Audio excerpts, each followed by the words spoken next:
Afternoon to all of you. First, I would like to request our technical head, Dr. Shanti, to give us the technical instructions. I think from there we will start. Sure, sir. Hi. Good afternoon, everyone. I would request all of you to mute your audios and also please make sure that the videos are off. This helps in the easy rolling of the Zoom meeting. Thank you. Yeah, thank you, Shanti, and welcome all once again to the second academic program of IAP South Zone. And today we have the chief guest and the speaker from the premier institutes of the country.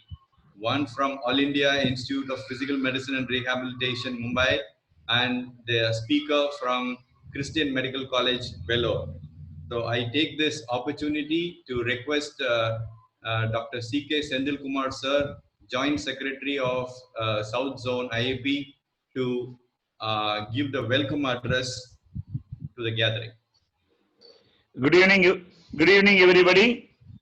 I bring greetings from CEC, our President Dr. Sanjeev Jha, our Secretary Dr. Annamalai sir, our Treasurer Rishi Madam, Vice President, and all the CEC members, and our technical support from the Women's Cell of IAP of Karnataka, and Shanti Madam is heading the IAP of Bangalore unit. And with the help of Women's Cell, we are able to conduct many programs, and this is the another one limelight of it.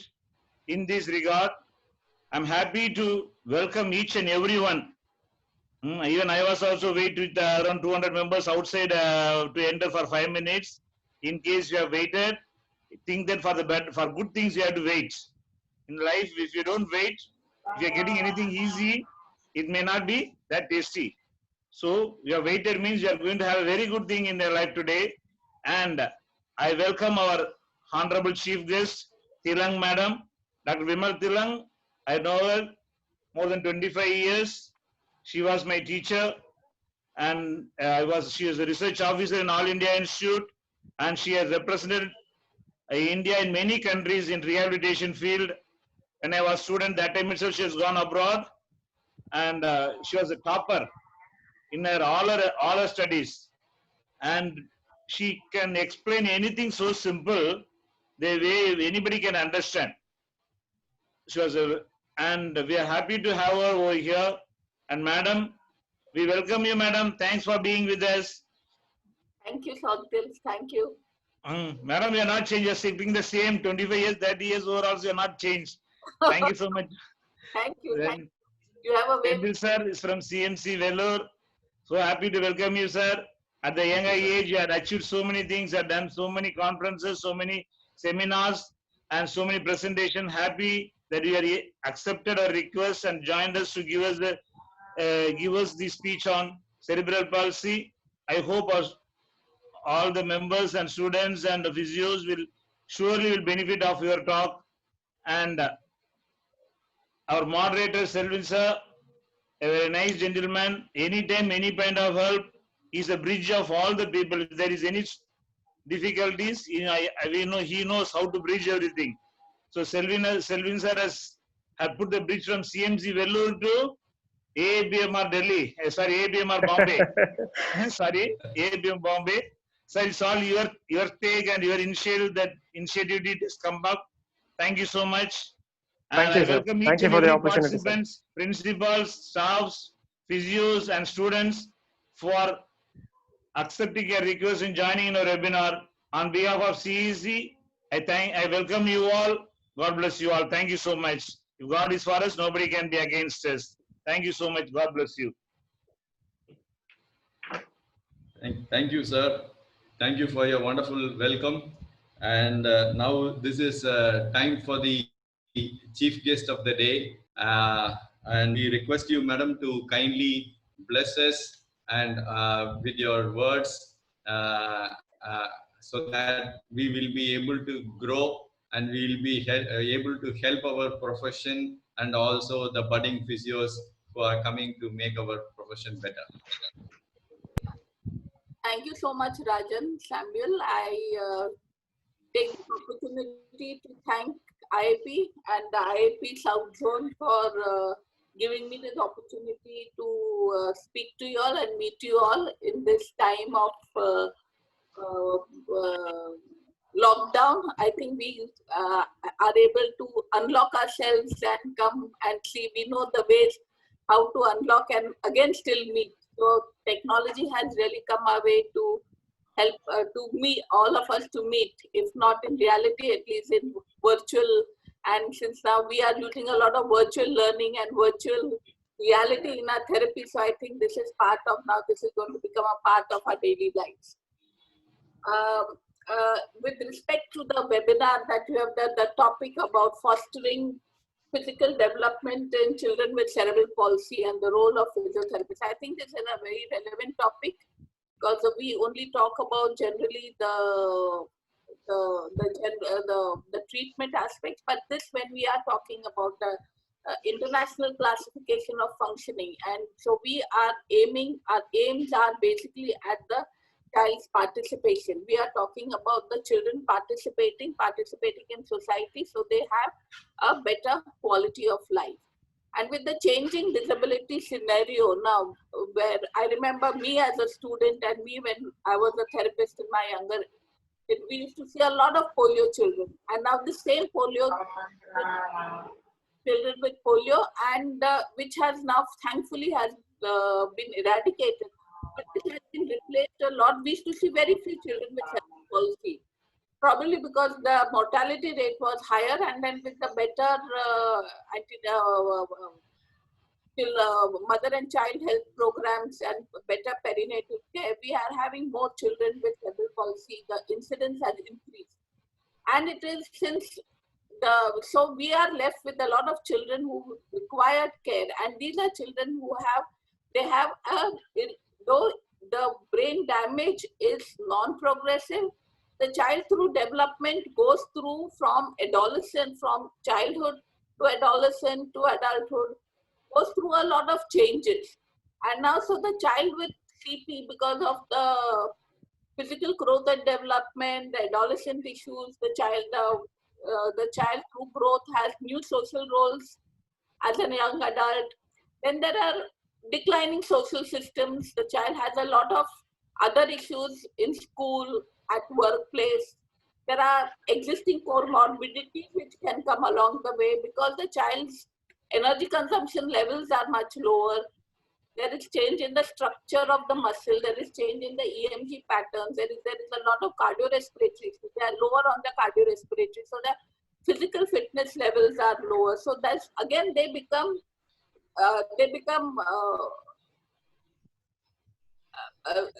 prone to other conditions of respiratory and cardiorespiratory conditions.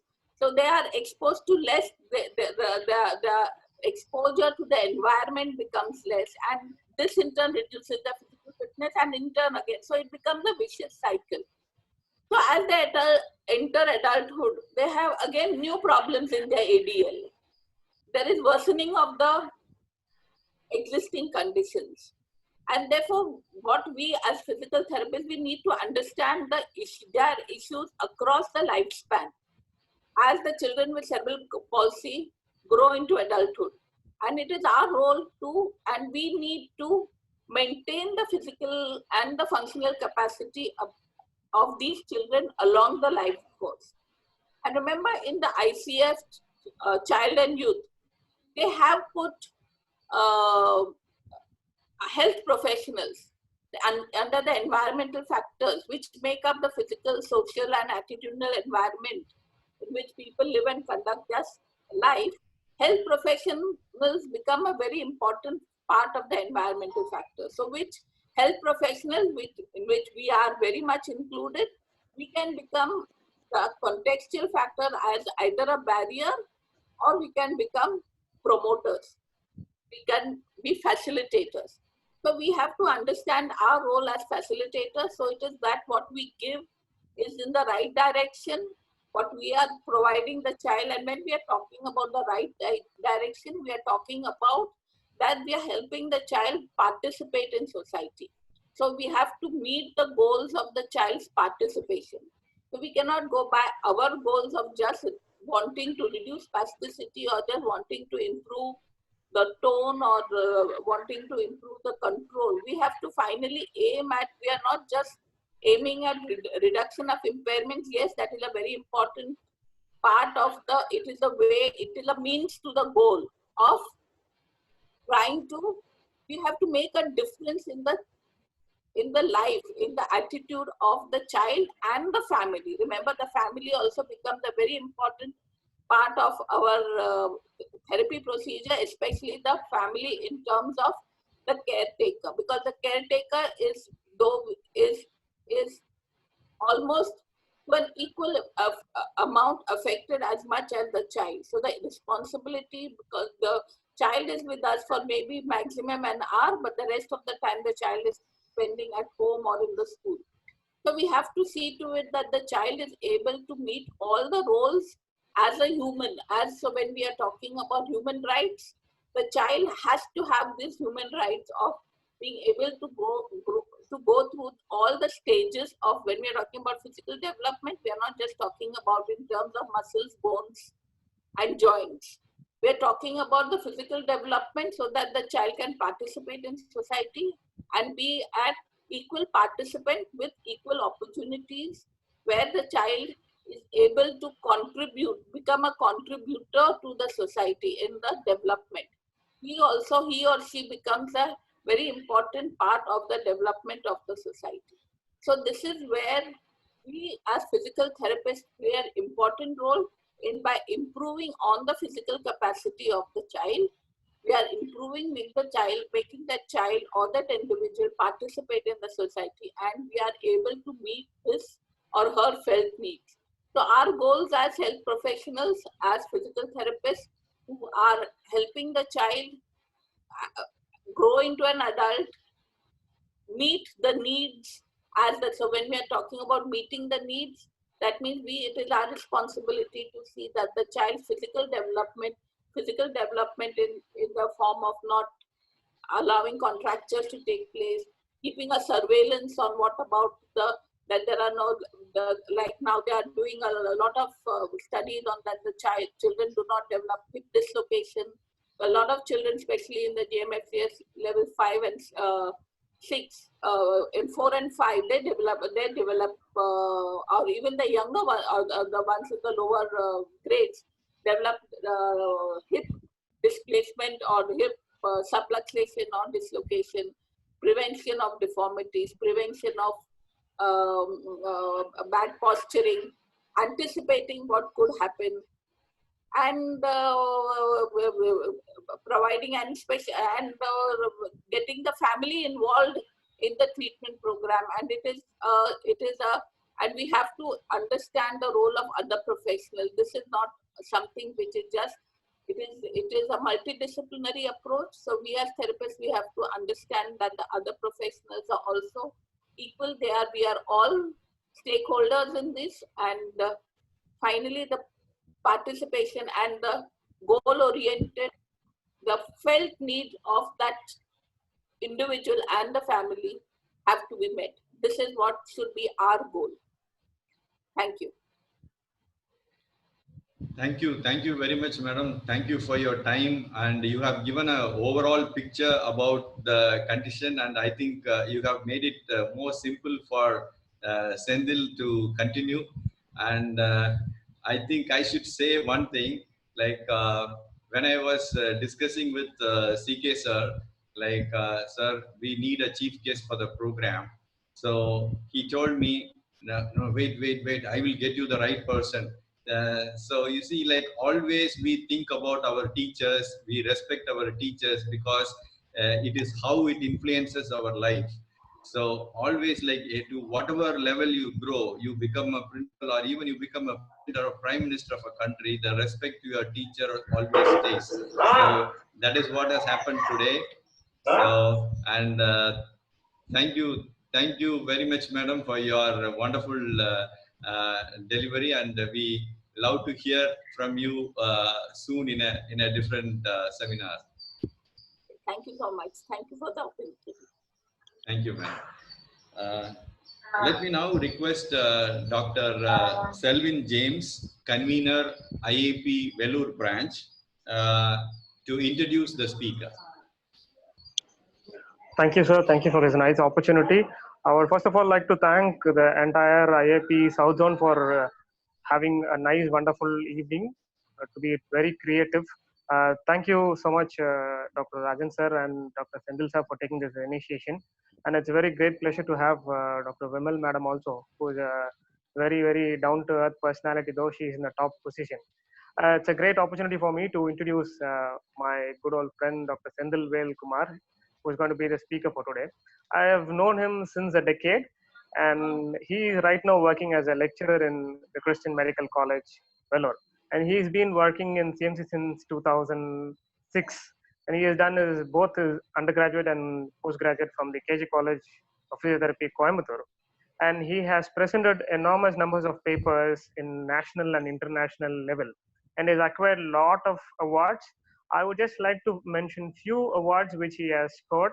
He has got the ASCON award in 2013, and he has got the best stroke therapist. He is a very motivated, very talented stroke therapist, because I've been seeing him for the past 10 years when I was in CMC with him. He was my mentor. He was a very good teacher of mine. He was a very good guide also for me when I was doing my PG over there.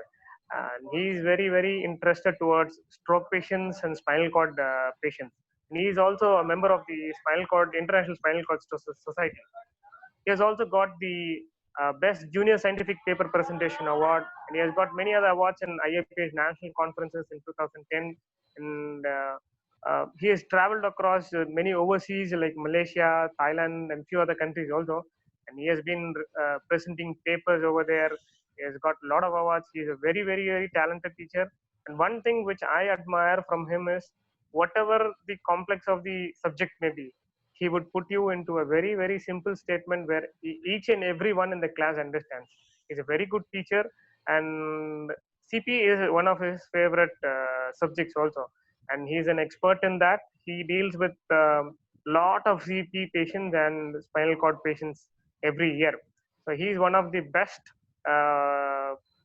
professors, teachers, lecturer. He's a very good guide, very down to earth personality, and he also recently presented a paper in the IAP National Conference, which happened in Mahalipuram few months ago. It's a great pleasure to have you, Dr. Sendil, and thanks for the opportunity to my beloved principal sir for giving me this opportunity to introduce Dr. Sendil. As always, Dr. Rajan says me, and he has taught me that knowledge should be shared and not sold. So that's what he's doing right now also. Thank you, and over to Dr. Sendil Kumar. Thank you, Selvin, and it's my pleasure and privilege to request our speaker, Dr. Sendil Vel Kumar, to share his expertise with us. And now it's all yours, sir. And all the participants are eagerly waiting for you, and I think you can go ahead, sir. Thank you, sir. Thank you, Selvin, for your overwhelming introduction. Thank you so much for Rajan sir for allowing me to be part of this bigger group, and the Vimal ma'am from AIPMR and CK Sendil sir, thank you so much for this opportunity to interact with my own colleagues who are working in different parts of India. Am I audible enough? Host? Yes, sir. Yes. Right. Okay. So next, welcome all the participants, and thank you so much for your interest in joining with me to hear my little experience when cerebral palsy children in treating and things like that. So next 40 minutes, what I'm going to do is I'm going to share the certain things. Not from the textbook or not from the theoretical aspect of it. Is going to be purely self-realization of each and everyone, including me, of what we are doing for the children with cerebral palsy is right or not. Okay, so next 40 minutes, whatever questions you have, maybe you can shoot me at the end. I'm happy to take over questions, or if there is a lack of time, you can even mail me your queries. Right. So the topic for today is the physical development. How we are going to foster it. Foster is facilitating. So as ma'am told, we are all going to be a facilitator for this learning process. This is not a cerebral palsy rehabilitation. It's not a, we cannot say it's a rehabilitation, it's a habilitation. So we are going to make the child learn what is right. We are not going to relearn things because they're going to learn at the first time.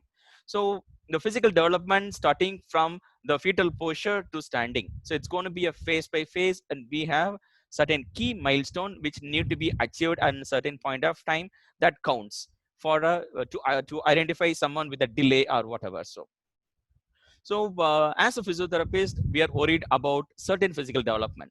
Say for example is neck control. So we will be worried about neck control, what time they achieve, whether they have or not. We are really worried. And the next is sitting. Sitting balance is very crucial to move to the next, or it's a more functional position. Sitting is a more functional position. The most of your day activities ends in sitting. And we do think about standing and walking. But what we fail to think about is rolling. The moment the child is getting the neck control, the baby has to know how to roll, and the baby has to know how to come up to sitting before the child is achieving sitting. So we more worried in achieving sitting balance and static and dynamic, not thinking about how the child would come to that position. Similarly, crawling. So standing to walking, we are worried, but the crawling is the most important phase, where you get a more reciprocation, more inter-brain connections, the right and left brain connection becoming more stronger when you have more reciprocal movement. Crawling is one method, and that is one kind of mobility which enable the child to take care of their day-to-day needs. Okay, so we are going to answer two important questions through this presentation. Are we right in understanding the child and the developmental process before you proceed to any intervention to the child? Are we understanding the child in the right way, how it's supposed to be? The second one is the training principle. Are we implementing or applying the training principles appropriately? So this group have a mixture of therapists and young bachelor students and master students. So I'm going to take it from the basic aspect of dealing with these two questions throughout my presentation. So let me start with understanding the child and the development process. So we are going to understand in different headings. The first one is understanding the newborn reflexes. So we know there are certain primitive reflexes, certain comes little later like STNR and other writing reactions are coming down. Many times we are worried whether this is a boon. Having a reflex is a boon or a bane. So what we have learned from theories and from the seniors is that if somebody have STNR and ATNR, you have to integrate it.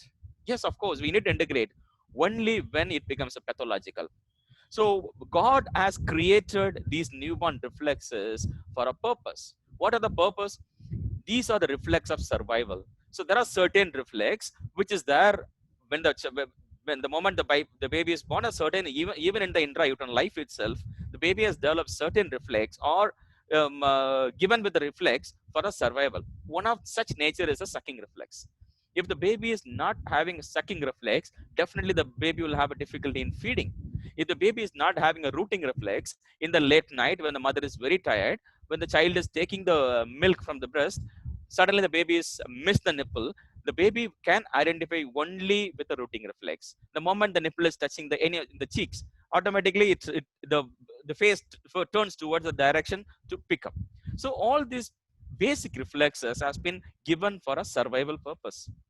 Reflex of protection. So there are certain reflexes has given us a protection. I would like to say this is one of the one I like the most. Everybody would have handled a child.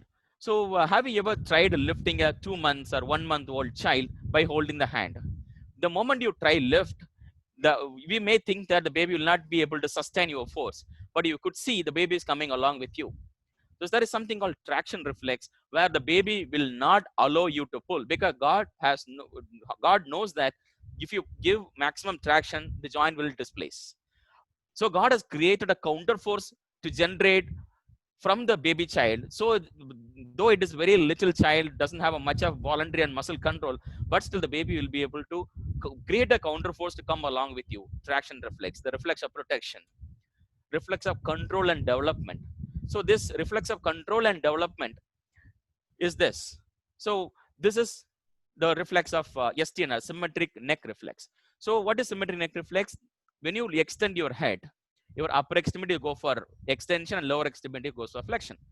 Gas reflex is very important to at the beginning or where the time is supposed to be is very crucial for the baby to accommodate this position. The baby can come to this position at the initial phase before it getting the full voluntary control only through this STNR. So it's very important to get the control and as well as to proceed from there, right? So these reflexes are given for a developmental purpose. And those asymmetric tonic neck reflex, that is a bow and arrow reflex. So when you try turn to one side, the side which you turn, the hand will go for abduction and extension at the elbow. The other side, that is a behind side, will go for a flexion. This is a typical asymmetric tonic neck reflex. This is very crucial at the initial phase. Why? Because before the child is achieving the neck control, if the child is going to prone lying, the baby will not be able to lift the head up to for the breathing. The baby face may get stuck into the pillow, so that the baby will suffocate and may give an hypoxic episodes. So God has created with child with the ATNR so that the moment the child is trying to turn to one side before getting the head control, the hand will go for abduction and prevent the child from rolling to side. God has created for prevention purpose. So now, where is the concept of pathology comes? Where is the concept of the bane is come? So you are talking about, I'm talking about everything as a bone. It becomes a bane the moment that so every reflex has a certain time to integrate. When that integration is not happening at the right time, then it end up in giving a problems. So one of such is the same asymmetric toning reflex I would like to explain. So you look at this video, the child with around 9 years of old, and the baby is still having it's an overall quadriplegic presentation with some dystonic movement and still intact your asymmetric neck reflex. So look at this baby. The child is trying to turn to one side. So when it is trying to turn, you can see the hand is stuck there. So what it does, when the reflex is not integrating, automatically it's going to prevent the child from achieving one milestone, that is turning to prone lying. So there you need it to intervene and you need to integrate the reflex to make child achieve the functioning. So you need to understand the concept of reflex at the beginning and also how it is going to influence your day-to-day things. The second is understanding the child's development, right? So what is understanding child development? The development has a certain sequence. The first sequence is it becomes cephalic to caudal. You know, the neck control achieves first, then sitting first, then only the distal control gets. So the cephalic to caudal is the root by default. You cannot expect somebody to achieve sitting before achieving the neck control. You need to know that. Proximal to distal. So you need to have axial muscle control will develop first before getting into all the distal. So we need to develop more of axial control first before you work on the distal extremities. Master specific. Every movement will become a synergic. Over the practice, it will become more specific. Or over the time progress, it will become more specific. So you need to understand that. Movement dissociation. Every movement will come as a combine. The neck has to be dissociated with your trunk so that the turning happens. Your upper trunk has to be dissociated with your lower trunk so the baby rolling will happen. Your right leg should be dissociated with the left leg so that the reciprocal walking can happen. Everything has its own time. Everything has its own specific dissociation. You need to achieve that for a proper movement sequence. So you need to know that child is going to develop in this specified manner. And of course, when you say that the child is having a delay, you should respect the delay. You cannot force the child, or you cannot create magic or miracle to achieve certain things which is not at all possible. You need to respect the delay. Things will move little slowly with cerebral children. You should perceive and you should be very patient in achieving the development process, right? So done with the child understanding the child development. The third is understanding the availability or the provision of opportunities. Are we providing adequate opportunities for the child to develop by its own? The first things, every special child, sorry for this terminology, is quite commonly used for cerebral palsy children. Though every child with such physical or a little bit of mental disability or impairment, the child is always received with a special amount of love and care. We always think that my child is already having a problem, I don't want to trouble him much. We always give the comfort for the child to be, because the child is already in trouble. So the special care over the time, it become a poison for the child. You don't give any opportunity to use the extremity or use the body to move and capture the movements, then you are the blame at our side. We are not given opportunity for the child to use and utilize. At the same time, the developing environment, most of the child with this special child or has been given a special attention in a special area where they are not allowed to interact with the other child, the pair interaction with a regular child. The opportunity itself, because the mobility impairment, the participation difficulty, they already have a lack of opportunities. The environment is not being provided properly, definitely it's going to hinder negatively the child. The best example about the environment is the terminology enriched environment. So see, this an experiment has done quite some back. So you have a two shell which is having, one is the one with the rat with the only feed is there, nothing else inside. The second one with the, there are some playing toys, there are some peers inside. So you can see the rat brain cell has been grown drastically, where the area where it has interacted with other peers and there is a participation, the chance of participation and involvement is high in the enriched environment. So every child should receive an enriched environment for the better development, right? One of such example, I always love this example. So see the child with the cerebral palsy of quadriplegic presentation. You can see how comfortably the dad is holding the child, right? When you given a comfort, the child is not having any need to use the body for the better trunk control or a neck control, because you are not allowing the child to utilize that. You train them in a space ball or you in a therapy plinth, and you take them, hold them comfortably for the throughout the day, rest of the day, maybe half an hour will work out in the plinth, and remaining 23 hours and 30 minutes you're going to carry them very comfortably without being utilizing that. So every exercise or every achievement you do it in therapy area should be translated into a function. So I expect the parents to hold the child away from the body and holding only at the pelvis, so that the child is trying to utilize a neck and trunk handling methods. You need to handle the child in such a way that the child is trying to utilize whatever the limited ability the child has, so that the one will become two, two become three. So it's going to be a progressive improvement. And every parent will say that the moment my child achieves, let the child is stood. How is going to achieve without giving opportunity? It's going to be a step-by-step process. When you give an opportunity over the time, the child is going to achieve. So providing opportunity for the child to utilize whatever the limited movements they have, it's very important. Move into the learning ambience, right? I told you it's a learning. Everybody learned in college. We want a good teacher every time. We don't be willing to learn anything from a teacher who is very weird and very strange or very rude in approaching, very monotonous, right? You want a teacher who is very friendly with you. So even if he teaches 4 lines, you'll receive it as it is. Even the teacher is very rude and rough and tough, even if he teaches 40 points, you won't be, even a single point will be reaching in your head. Similarly, this also a learning process. You need to be a very good teacher so that the child learns something better. So who is a good teacher? You need to make the complex things very smaller. So a complex activity has to be broken into multiple pieces, make it more entertaining, more interesting every day, so that the child will participate better in that activity. A non-threatening learning, right? The same thing. So you want a non-threatening learning. You want to be very friendly. Every day you are going to stretch the child, butterfly stretching or hamstring stretching or tear stretching, and you make the child cry. How the child will have the interest to learn from you? You need to teach the child has to learn from you the new movement patterns. The child, whatever the learning patterns, movement patterns the child is learning, the child has to convert that into function. It's everything's going to be a sequence of program. A continuous follow-up is needed. If the child is going to cry every time with you, next time the moment the baby comes, is it going to cry out of you? It's going to be a conditional learning. The moment so your face is going to be a stimulus for the cry, right? Your learning, conditional learning, right? Process. The child is going to make that behavior in more evident.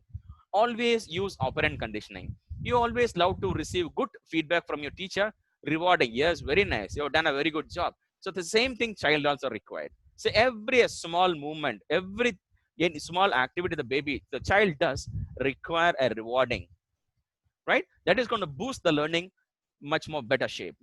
Provide feedback. You need a feedback from your teacher, from your examination paper. No, this short notes should have been a little more better. You should have given a little more drawings with the colors and this and that. The same thing is very important for this child. You need to provide feedback. When I talk about feedback, so if you give an incorrect feedback, it's going to be incorrect learning. So your feedback should be very specific, understandable, and applicable. Every movement the child makes must have a meaning or must have a goal. So when the movement is not happening with a purpose, training that movement is useless. You know how you call a person who is going to stand in the middle of the street and doing unwanted movements? We'll call them mentally impaired child, mentally impaired people. Similarly, when you train something for a movement, there should be a purpose and you should be having a goal behind that particular movement, which need to be converted into function in his day-to-day life. So every movement you train, there should be a goal behind it. And the motor learning theory concept, knowledge of performance and knowledge of results. So you can also give your feedback as the child doing or at the end of the activity. So you can incorporate whatever the child receives better, right? The fifth component is understanding the prognosis of the CP child. Not every cerebral palsy child is going to walk, right? You have criteria. There are certain predictive factors has been identified for the researchers. If the child is capable of doing this, maybe another 5 years later the child will be able to walk. Similarly, you can see the sitting achieved within 2 years, 100% chance that the child will walk in the future, maybe with some support or maybe with some appliances, right? So that varies, but there will be independent functional walking will happen if the child is achieving sitting balance in the initial 2 years. What if the child is not achieving? If the sitting is achieved only at the 3rd to 4th year, then the chances of becoming half. So 50% people might walk, 50 may not walk. So you need to know that. So you cannot force them achieving that. Okay, you need to modify your goal based on the prognosis of the child. Similarly, if the child is doing a symmetrical crawling, 100% chance. If the child with the presence of primitive reactions more than 2 years is not integrated, and if the absence of postural reactions, right, the writing reactions not happened even after 2 years, the chances of walking is very poor. You need to understand that. Prediction again with the type of cerebral palsy, monoplegia, hemiplegia, the pattern, right? The diplegia, quadriplegia. You can see the monoplegic, hemiplegic, ataxia, they'll have a good chances of walking. Maybe ataxia with a mixed, probably they'll have little difficulty in walking. Other than that, they'll have 100%. Diplegia has a 85 to 90%. Quadriplegia is the 0 to 70. So these are the population where we usually commonly see in our clinical setting, where diplegics will have a good chance, but the quadriplegic depends upon the severity, mild, moderate, and severe, they'll have variations. So this is with the quadriplegia or diplegia with the severity level, mild, moderate, and severe. So you can see the mild, they'll achieve independent walking. So our target area is the moderate level. The severe form, they will not walk. Very few may. The moderate level is the one which will be intensively working with them, because they will be in the cat on the wall category. They might walk, might not walk. So we need to explore the potential or tap the potential completely to know that, right? Okay, so I am done with the initial aspect of the first part of my talk is of understanding the child, understanding the development of the child. Are we understanding in the right way? Next, we are moving to, are we understanding the training principles? So in means of therapy delivery, so what we do for a cerebral palsy child, we target more on motor development. We target more on flexibility, achieving the stretching and muscle tone optimization. We'll work on postural control and we'll work on gait training. This is the common mode of gait training for most of the cerebral palsy child, what we intervene. Maybe the way you deliver may differ.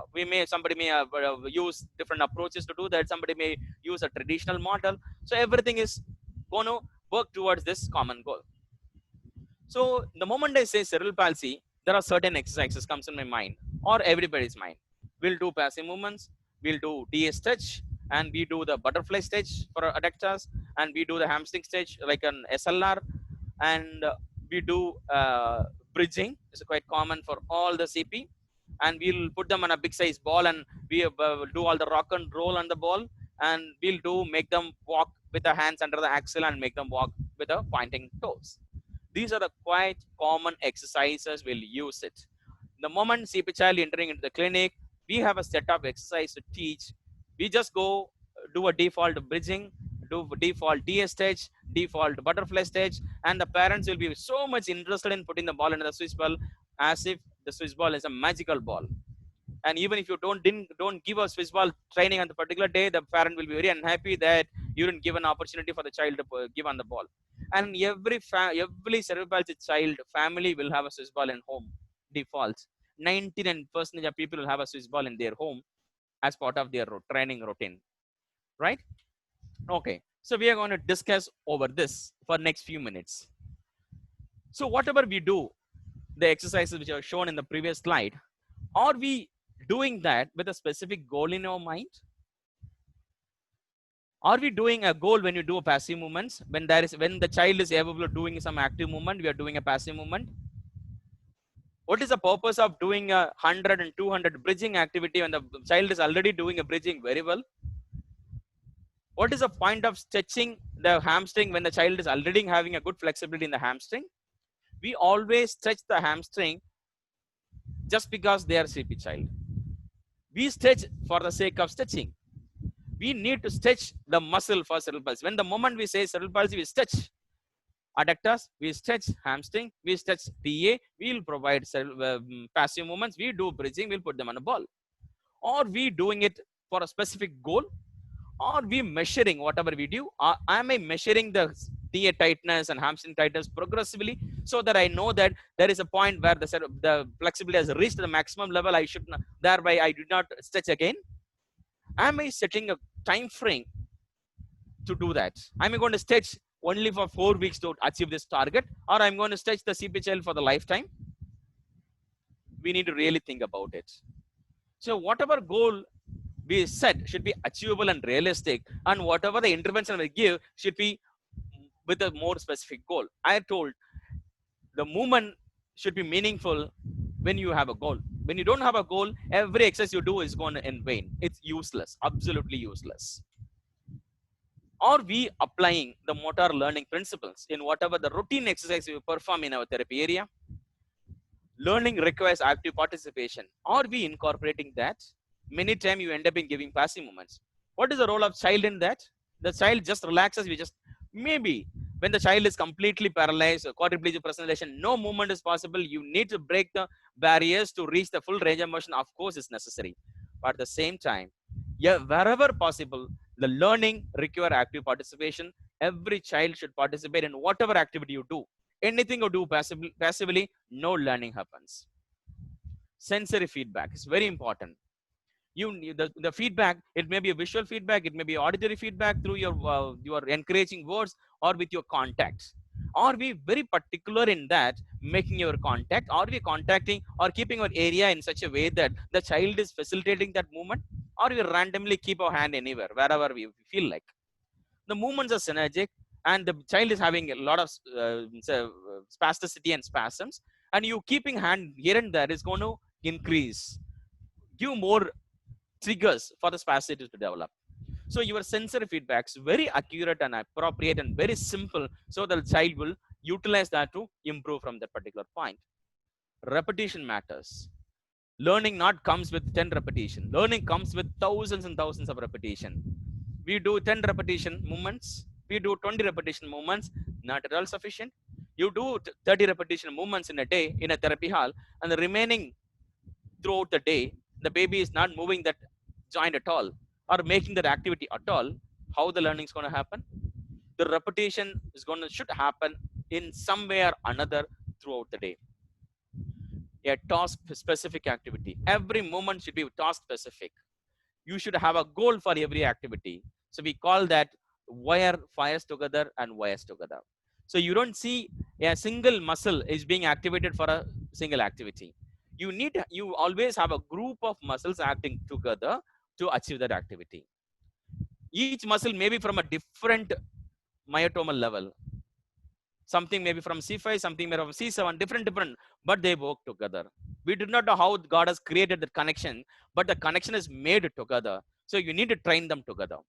So for the better achievement, don't train individual movement, always train individual activity. Break into multiple components and incorporate. Apply motor learning principles, right? So one simple example of such nature. We give a big size ball for the child to achieve. The child is not participating in anything. You will just make the ball sit. I have seen people, the parents are making the child sit on the ball and just bounces that rolls here and there without any purpose. So the ball should be of ideal in size. When the child is sitting on the ball, the hip and knee should be in 90-90 position. The feet should be in contact with the floor so that the child will take up support from the floor for the upper trunk activity. Without having any contact, making the child in the space ball is like a passive. You're not going to achieve anything, right? So what will I do by making the child and sit on the ball? I need to roll to either side to gain the partial reactions. When I turn to the right, the child should lean towards the left. When I roll it towards the left, I will play again. So I'm trying to roll. So when you try to roll to one direction, the child has to be voluntarily using the lateral flexion on the other side to move to the next level. So you need to train the partial reaction. The same thing you should do it in the Swiss ball also. That is very important. Just making the child on Swiss ball is not going to create any magical improvement, right? So the partial control, what you do, when you try to do, all the mobility is important. Mobility of the necessary joints. The stability of the position is important. Controlled mobility. The child should be able to do a weight shifting. That is a controlled mobility. And the skill. When the controlled mobility is achieved, the child should be able to target it towards a skill. I'm able to shift my weight to the right. I should be trained to pick up something from a right side shelf. So this should be converted into the skill activity. So you need to, when you develop a postural control, you need to follow the 4 steps.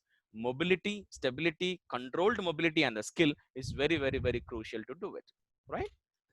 Flexibility training, the most important and interesting part of it. As I told, we stretch for the sake of stretching. We just stretch because the child is a cerebral palsy child. By default, stretching is a default treatment program for all the cerebral palsy children. Without knowing how much to stretch. How much is the ideal to stretch? Should I make the child cry extremely so that the parents will be very happy that yes, my child has stretched or exercised very nicely? Many times when the therapist is on leave, the child is handed over another therapist.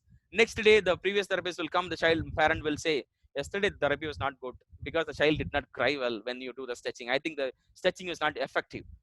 The parents started believing that the child has to cry when you do the stretching. Is it so? When you stretch for yourself to improve hamstring flexibility as part of your fitness activity, are you trying to cry? Are you trying to stretch to the extent where you feel like crying? You don't. Why do you want a child to cry? How long to stretch? Some people stretch for 5 seconds. Some people stretch for 10 seconds. You need to understand the biomechanical component of your muscles. So the muscle has to go stretch and strain, right? Stress and strain curve. The longer the stretch with a low load, you have a better flexibility. You need to utilize the creeping behavior. You need to stretch for longer so that the flexibility is achieved quicker. Just doing 10 seconds of TS stretch and 10 seconds of hamstring stretch is not going to create wonder. You need to identify a way that the hamstring is stretched throughout the day or a more frequent time. When the child is sitting and watching a TV, the baby has to sit in long sitting so that the hamstring is constantly stretched. Sit in a chair, and in front of the chair, you need to have another chair so that the leg is straightened, right? So likewise, you need to innovatively find out the stretching is continuous. Purpose of stretch.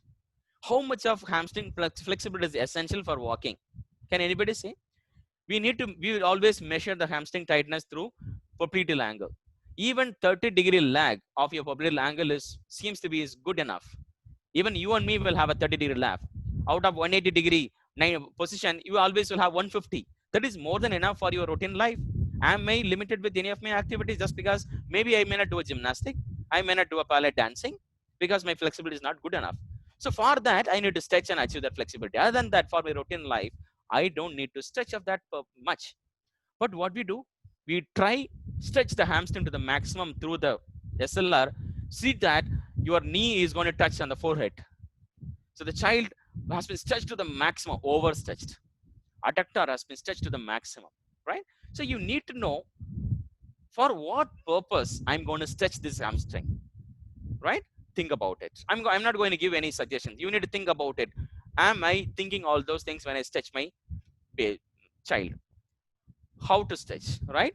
So many times the stretching, each people will do a different things. As I told, the sustained long stretching is very important for a better outcome. Adductor, butterfly stretch. You can't see a single child is left out without being stretched this adductor in this manner, right? Every family member, the parent, father or mother will know how to do this stretching. The way default program, you can see everybody when they wait for the therapist, meantime they'll do the stretching, right? They know they'll think that this is a very, very important stretching. Same question I'm asking. How many of us will be able to do this? How many of us? So you stretch the child to the extent that your lateral condyle of femur is making contact with the bed. Will you and me will be able to do that? Everybody, whoever has done this stretch before for the child, go and perform this in the evening, right? Try doing this activity and see that whether your lateral condyle of femur is going to touch your bed. No.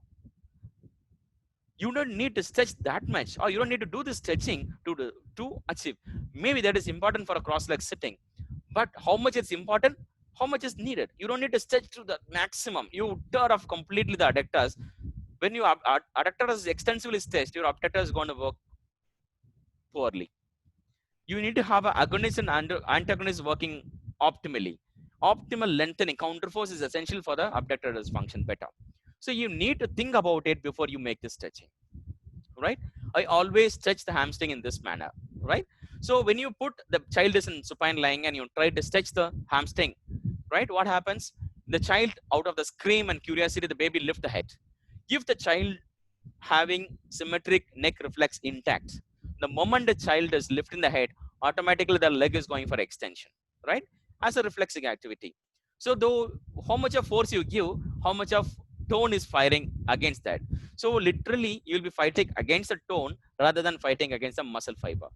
So in this side leg is a reflex inhibiting posture. The neck is being neutral. It's not going to extension or rotation. So you can comfortably stretch the hamstring. The child should not cry out of it. Maybe some child will have behavioral issues. The child will cry. In the moment we touch you, the child will cry. But you need to create the comfort so the child will not, see to that the child is not crying for your exercises. All right? Team approach. Rehabilitation of cerebral palsy is not by the exclusive role of physiotherapist. You need a team to work on. You need a prosthetic, orthotic person. You need an occupational therapist. You need a speech therapist. You need a behavioral therapist and special teacher and a surgeon to do that, right? So that is very important to have a complete motor development and a motor achievement, right? I'll show you a video where a child with a severe equinus deformity with a spastic quadriplegic presentation, a mild to moderate level, you can see how extend the tightness, right? With the help of the surgeon, the surgery is done. The tendo achilles has been released, right? So you can see the child is walking with a flat feet. The TA is released with the surgery, but you can see still the knee is in little flexion. Now you can see the child is given an orthotic appliance, that is ankle foot orthosis given, solid ankle foot orthosis. Now this is the status. So this is not possible only with the physiotherapist. You always need a team to do it, right? So it's very important to have a team working together to achieve the better motor outcome, right? Right. So I'm done with it. So I have discussed two important components. One is understanding the child in a right way, applying the therapy in a right way, right? So these two components is very important. Everybody need to think whether I have a understand, till now, whether I have understood my child better, whether I have delivered the therapy in a very better way, incorporating the motor learning principles, right? So my take home message from today is, please understand the child as a whole, know about reflexes, know about the development. You cannot create magic without having a sitting control. You cannot have the standing control.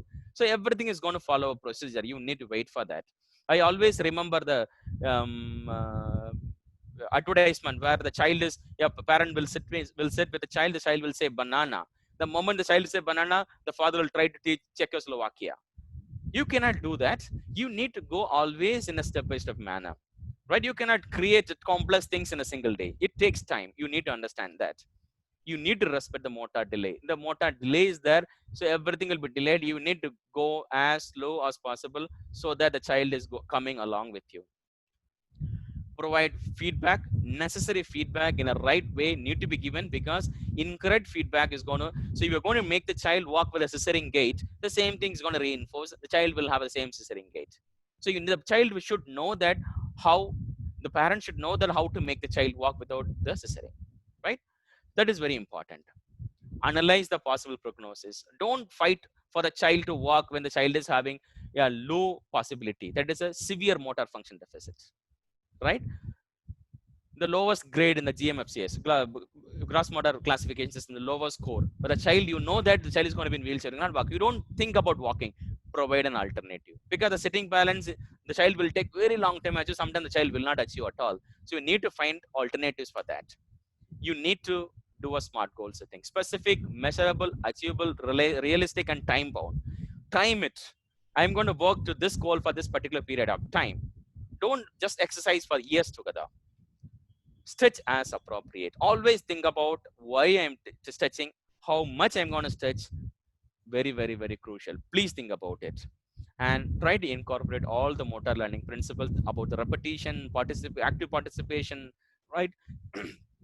Very, very important. So the learning concepts you need to know: cognitive, associative, and autonomous stage. When you learn cycle, first time when you learn cycle, you will be very cautious in searching for the brake, searching for the pedal. So that is, you are in a cognitive phase. The next phase, when you move, you have to be more associative. Yes, I need to apply brake when I see someone coming in forward. So you need to try associating things. So in the initial stage, when when a vehicle is coming opposite, even 100 meter away, you will try applying the brake, because you will be very cautious that you're going to hit. But after some time, when it becomes a practice and practice and practice, it becomes autonomous. During that period, what happens? You try go close to the vehicle as you're going to hit, then you take a diversion and go, because you are skilled enough to negotiate. So that comes with a multiple repetition and practice. The same principle is applied to every learning, even the child with cerebral palsy. Do understand, you need to make multiple repetition. You need to wait for a child to repeat and become a habit, right? Work toward the habituation, right? Thank you. That's all from me. So this is my email ID. If anybody want to ask much more about it, you can to me. Maybe I'm happy to take up the question. So Selvin, if there is anything, I can take over. Yes, I could see a lot of people put up the questions, I guess. Selvin, are you able to read the questions? Are you able to Yes, see sir. it? Yes. Yes, sir. Sir, Senthil sir, are you able to hear me? Yes, I can. Yeah, there is one person who has asked a question. Why don't we work on podiatry in cerebral palsy? Mean to say about the podiatric equipments which can be used for cerebral palsy.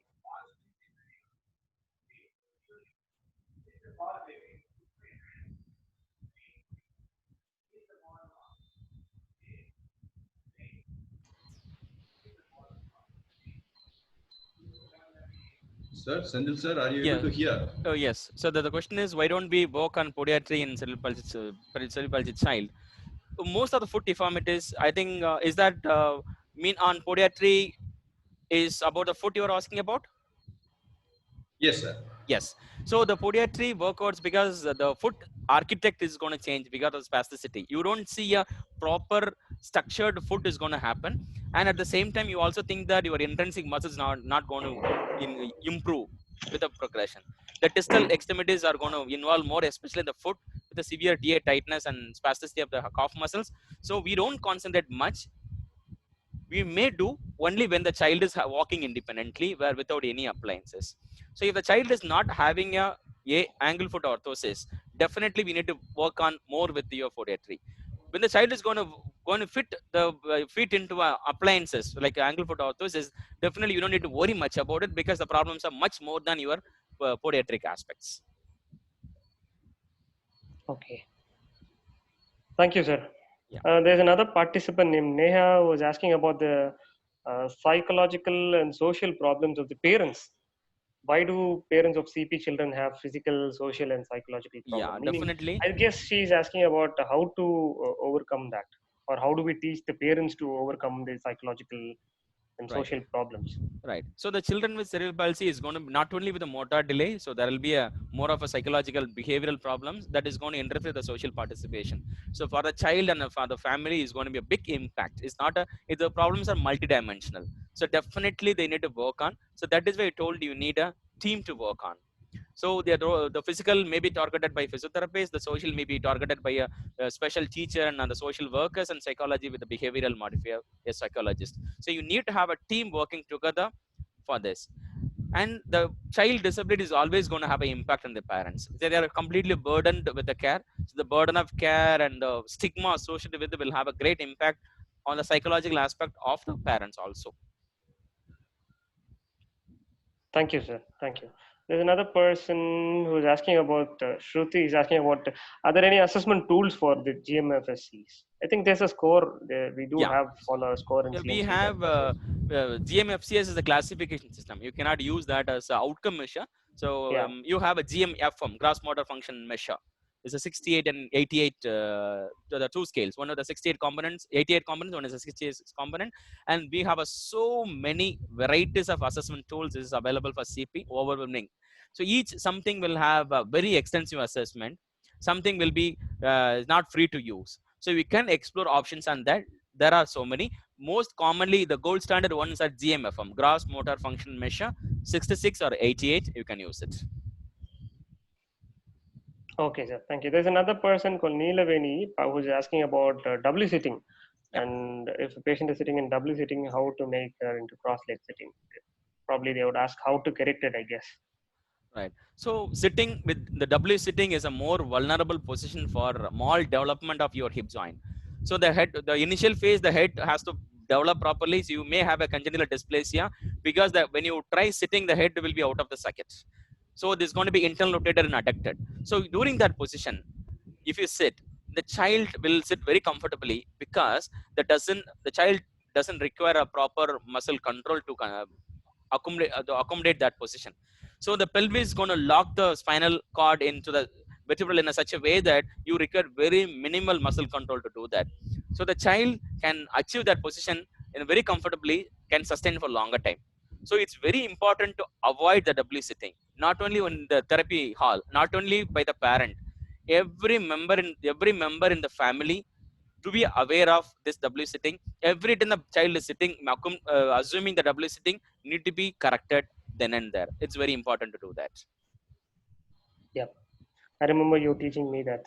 Thank you.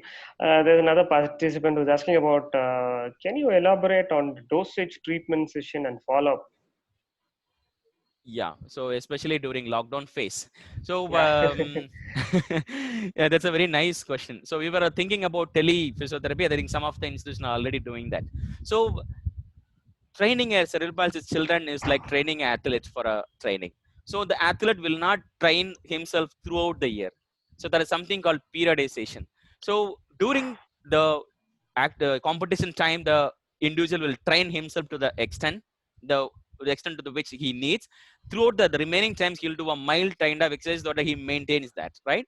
So the child also the same manner. The child does not require therapy throughout the year with you. You need to have a set a goal for a 2 months time or 3 months time. Work. Leave the child for next 6 months in the home to try to utilize whatever is achieved. Receive the child after 6 months. Again, you reassess and try to achieve with the next goal, right? And the follow-up is very, very important. You just train and send them is not enough because it's not going to end with the one visit. You need to have a follow-up continuously. The most common way during this lockdown period, you can even follow up through a WhatsApp calls. And there are certain families that wanted to connect with your Zoom meeting for a common generated questions. One group of people who wanted to have a common Zoom meeting with a common list of questions with their family. Of course, very important. Dosage, you also know the strengthening protocol. Whatever strengthening, normally you would have a common protocol. You have a different protocol, is already explained. You can apply the same dosage. You need to apply the FIT principle for any strengthening program, right? And also, if you do a stretching, you need to have more than 20 seconds when you do a manual stretch. Try to stretch it for more time, 1 minute, 2 minutes, hold it for longer time, not by manually.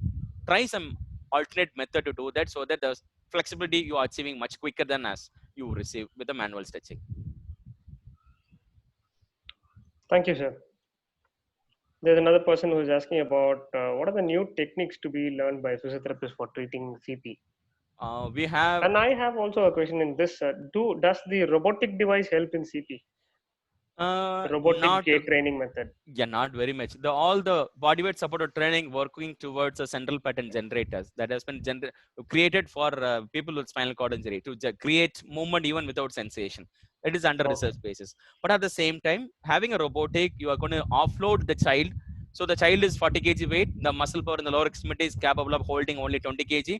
By the robotic, or when you hold them up with the bodyweight support, you're going to take off the 20 kg. So the child will feel lighter and take the proper gait pattern. Maybe that way is very important. The child can take more repetitions with a light, the body with the light weights. When you take off the weight with the body weight support, of course, is useful, but not in the same concept how you use for your other spinal cord injury rehabilitation.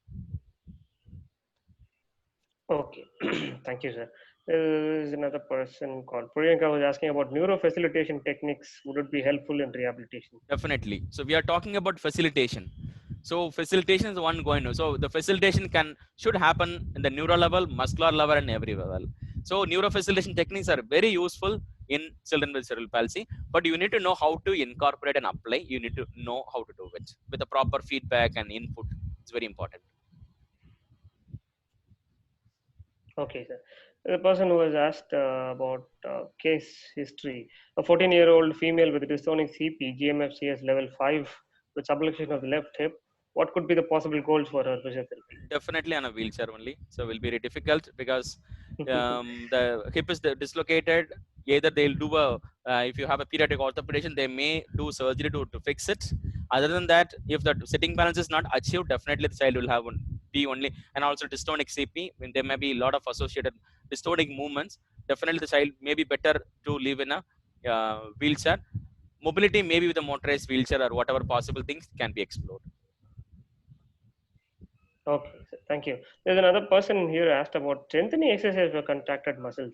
I don't think strengthening for these kind of CP children would be. We can not with a synergy pattern. So we, as I told, it should be always with the task-oriented approaches, right?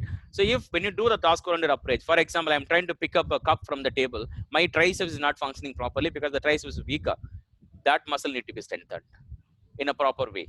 You mean to say a functional workout, sir? Yeah, it can be a functional workout. It can be your progressive resistance training if the spasticity is not influencing much. Depends upon how specific the movement. There should be isolated movement of the triceps, so that if there is isolated movement of the triceps can be strengthened with the progressive resistance training. Otherwise, always should be with the task-oriented activity. Strengthening is found to be beneficial, not increasing spasticity. Then we have sufficient evidence to say that strengthening is possible. Okay, so one last question somebody called Shyamla has asked whether children with the early signs of CP can be treated with physiotherapy. Yes, of course. I think, yes, sir. Kindly. Yes. Though we have so much of facility, improved medical care and everything, the CP child has been identified and diagnosed between first to second year. So many times it be missed even the initial 1 year. So by the time they identify, yes, there is a CP, it becomes 1 to 2. The average time has been reported in the literature is 1 to 2 years time where the CP is identified. So what is my concept is, when the delivery happens, if there is an obvious sign that the APGAR score is low, the child may have a developmental issue. The child has to be directed or followed up with a physiotherapist. So we can have a constant evaluation every 3 months and 6 month time, so that we'll pick up the delay at the very early phase before they develop deformities, right? So handling and providing opportunity to utilize. For example, I always say, when a child with the hemiplegic presentation, CP, it's very difficult to identify at the early phase. But how to train or how to improve the motor control of that particular hand in the initial phase is just making some handling method and providing opportunity. When you give a toy, when you give a ball, if you give a small ball, the child always utilizes a hand which is good enough to pick it up. At the same time, when you give a big size ball to play, automatically the child will try to use both the hands. So you need to create an opportunity for the child to utilize the one which is weaker. So that can be addressed at the early phase itself, so that the child is started learning things at the early phase itself. Okay. Thank you, sir. Thank you for this wonderful answering questions, and thank you for this one nice session, sir. It was very excellent, very informative, as usual, as I've been seeing you all these years. Over to Rajan, sir. Yeah, thank you, Selvin. Thank you, participants. I hope it's not a waste of time for this 1 hour what you spend with me. I hope at least a few points, whatever raised, if you could able to utilize in your routine activity, I'll be very happy to do that. Yeah, those Yeah, who thank still you. have questions can mail us. We would be able to reply to you. Yeah, thank you very much, Senthil. It was a really a very wonderful session, and I think I'm hearing it from you for the first time, Oh, and thank you, sir. you made it very clear, and it was very clear. I think as a participant, I should say, like the delivery was perfect. Like I think you were just touching on the areas, like you were reasoning out, like no, we have been doing it just because it is CP. Okay, just because. So by the time you get a case sheet, even before seeing the patient itself, we decide the plan, and then we keep doing the same set of exercises without knowing why we are doing it. So I think like really you have put an thought into the people's mind. So really we need to think, why am I doing this? What am I trying to achieve? And and actually, like you have rightly put, like passive things are not really going to help. And really, like know how the parents have to hold the children, and how they have to work in a Swiss ball and everything. Like I think it was, yeah, marvelous presentation. And thank you very much for accepting our invitation and being with us, Sendil. And Thank I you, would sir. like to, yeah, I would like to thank Andrew Babu sir also for Yes, sir. Thank you. permitting you to be with us. And we sincerely hope that you will join us and share your expertise in the other areas also. Thank you very much, Yeah. sir. Thank you so much, sir, for the opportunity. Thank you, participants, for Yes, listening sir. to me. It's a pleasure. Yes, sir. Thank you. We will just close with the word of thanks. I would like to really thank our chief guest, Dr. Vimal Telang from All India Institute of Physical Medicine Rehabilitation, Mumbai, for accepting our invitation and being with us, and spending her time, and also giving a overlook or overall picture about my these cerebral palsy children. And again, I thank the speaker for delivering it the right information in the right way, so that everybody can take it. And already we have got very good feedback from the participants coming, like it was very good, very useful, and everybody started thanking you. It was very interactive, and made it really understandable for all of them. And thank you, Selvin, for all your interactions. Being a moderator, you have done a wonderful job, Selvin. Thank you again. And I thank the IAP Women's Cell Karnataka for the technical support.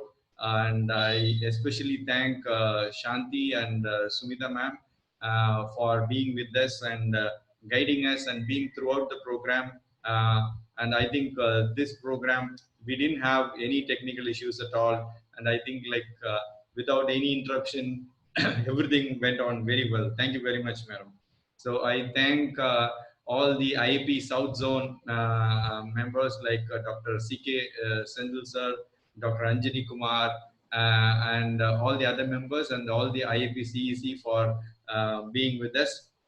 And thank you, participants. It was a very overwhelming response. So I think nearly we had around 380 participants who had come.